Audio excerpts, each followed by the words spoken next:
This is something that I've been working on for a lifetime.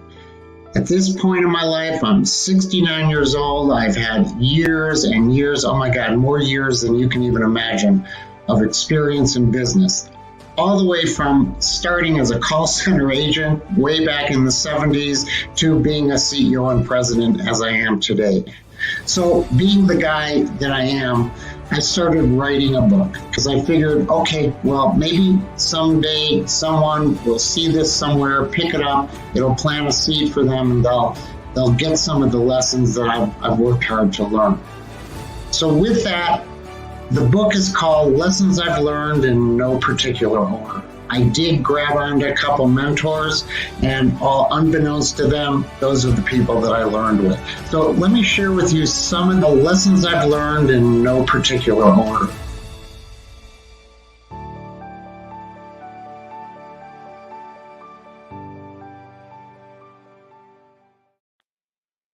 Adapt to your workforce instead of them adapting to you. What? Hey, it is September 16th, 2022, Friday. I am excited today. This is a topic I really want to talk about because I think what it really is about, it's building bridges. And I want to talk about the truth that goes into building those bridges between your workforce and let's just call it your management team. So if you really look at a business, you're looking at this senior executive team that oftentimes can feel very remote, or when they get involved, they're kind of out of place. Then you have this management team in place, and the management team is who is implementing, they believe, what you're asking for. And then, of course, you have the people that are really paying the bills, right? That's the workforce that you have, the employees that you have, the people doing the good works, whose every single seat they're sitting in is the most important thing that can happen in that business. So 3 different groups, let's look at it as. I'm sure other businesses have more groups. Some might have more direct lines and see it as a single group, but you have these different groups. Let's accept that for the premise that I'm talking about. So how, in fact, do I, as the leader of a company, adapt to the people that manage the company that need to adapt to the workforce? Well, here's the truth. Forever in business, in the early 1900s and leading into the 50s and the 60s and the 70s, businesses didn't work that way. Businesses hired people to do the job that the business expected them to do, keep their mouths shut, and just be happy they're getting a paycheck. And it seemed to work, meaning that there were successful businesses just like there are today.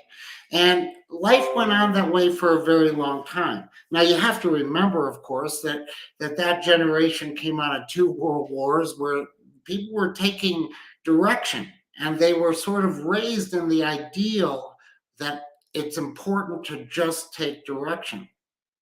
But then in the 80s, you know what happened?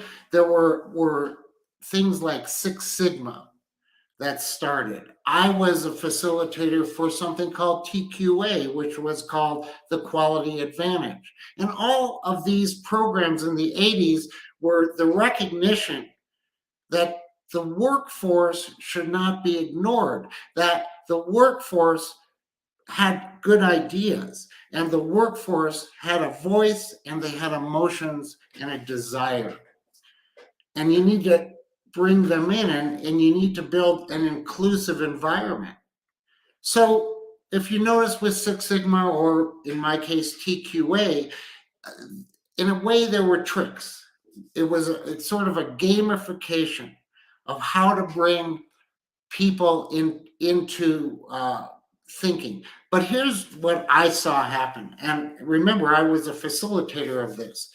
Through the 80s and 90s, I saw it sort of as a ploy.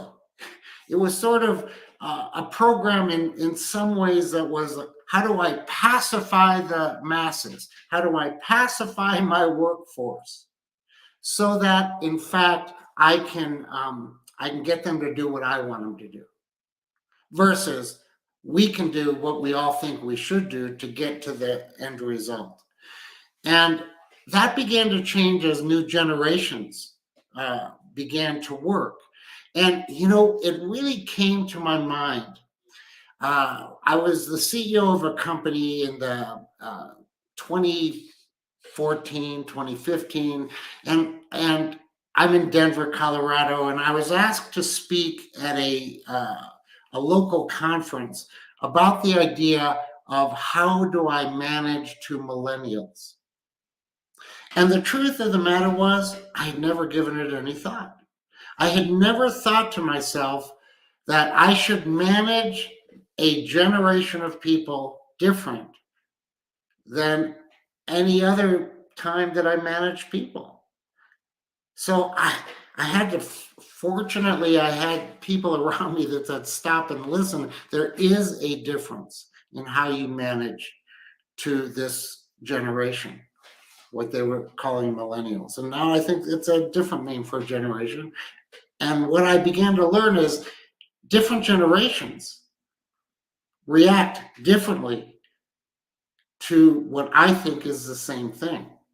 And so at some point, it began a study that I've had that said, how do I maintain my being real and getting the mission that the company, the core values of the company and the desire of the company embedded in my entire company, my workforce, and that includes myself. And how do I get us all on the same page? Well, obviously that's kind of a slippery slope because every workforce has different generations. There's Gen X and there's millennials and there's baby boomers. And so I can't just speak to a generation. I have to still speak to a wide range of generations within my business, but I have to recognize that different generations have different speak and they react differently to what I think is the same thing. So I began to realize that it's really about building bridges. And it comes back to some very, very, very basic things. It comes back to the truth, to the honesty, to the reality of presenting yourself as who you are. I don't mean crudely. I don't mean short and insistent and mean and nasty and all the things that should never belong in any relationship. But to be real and to live out in public my truth, and then to train the management within a company to live out their truth, and then to ask our workforce to live out their truth and let them understand that there will be no damage to them for living out their truth. So every generation may have a different way of expressing that truth. But I think all people live out their truth in some way if they're allowed to do it. And so how do you do it? So what do I do? Because, and by the way, I'm not successful at it. It's a work in progress. And I think anybody will tell you around me that I have good days and I don't.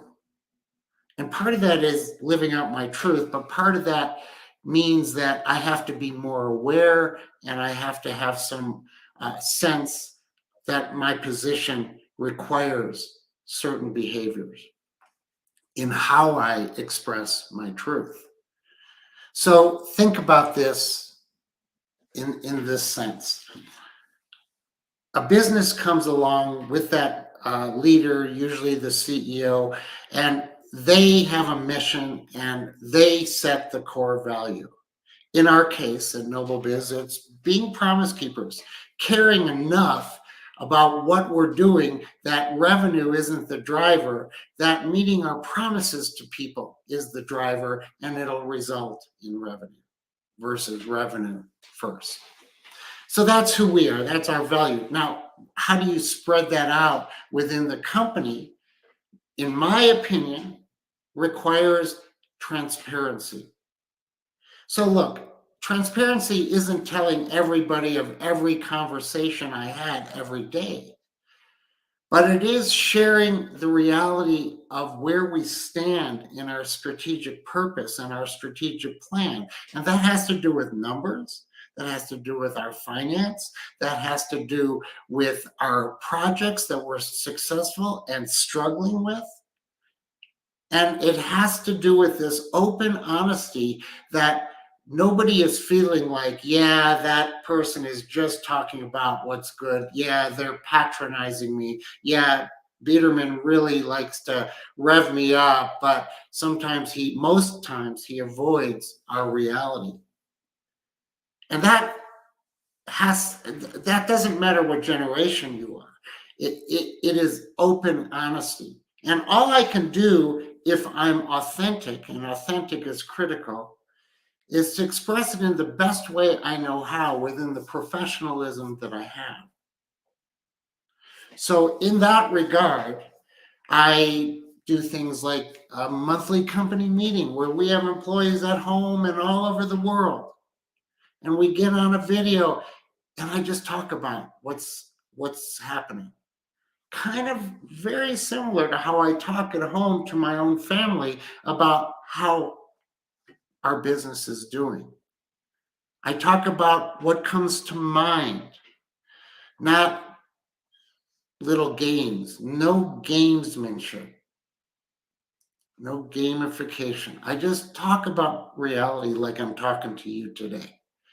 And sure, I forget things, and there are things that I might not say perfectly, but I am always authentic. And I share that. And I let people see what I believe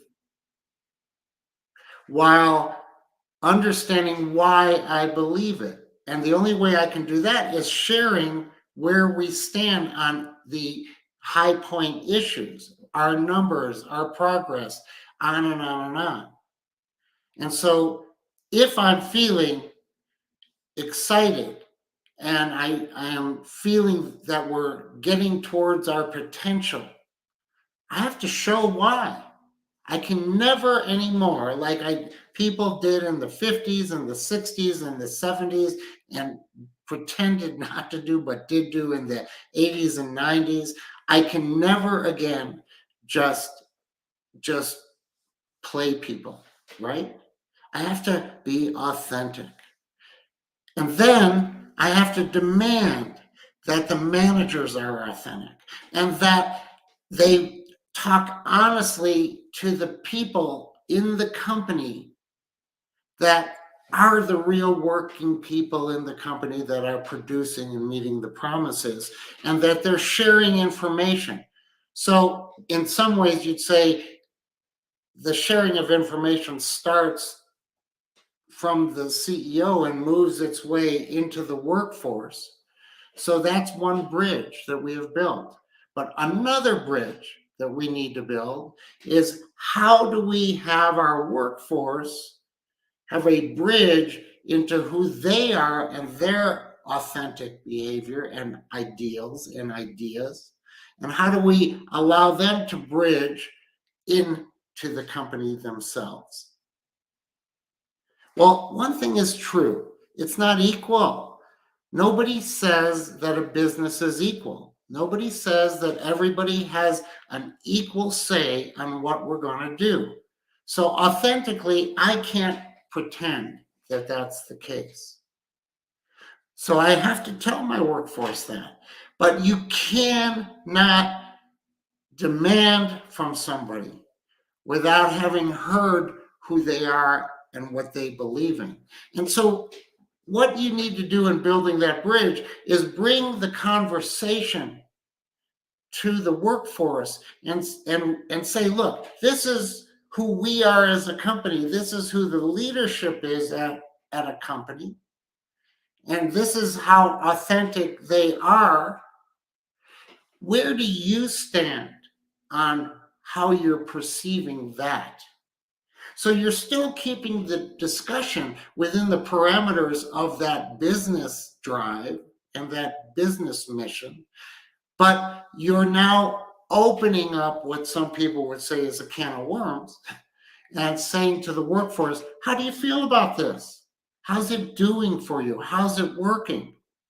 How are ways that you can optimize what we're doing based upon meeting this authentic behavior that is coming through your company? How can you express where you're at? But there has to always be one demand, and it has to be a demand throughout the company on any level of position. And that demand is to be fair, to not be rude, to be open, honest, and not negative. Negative, you have to learn how to find a way to express yourself without being hateful, without being completely resistant. But that comes through the whole company. So I think, look, I could go on and listen, anybody can reach out to me and we can talk more in depth about some of the lessons I've learned in this. But I would say this, you have to be authentic and you have to allow the conversation to happen in any order throughout your company in an open and reasonable way, but with deep honesty from everyone. And then you must respect every person in the company, because every seat that somebody is sitting in that company is critical to the outcome for the company and most important for the customers, or we wouldn't have that seat now, would we? All right, let me tell you what I want to talk about next time. It's how a business requires, in my opinion, it's a requirement, how a business today needs to differentiate themselves from their competition within whatever market they're in or vertical they face by creating internal celebrities. So I look forward to talking about that, because creation of celebrities is really a dynamic that has always been really helpful to me. With that, look, you have a great weekend. Have a great next 2 weeks. But in 2 weeks, we're going to be back here talking about that celebrity stuff. You take care. Bye-bye.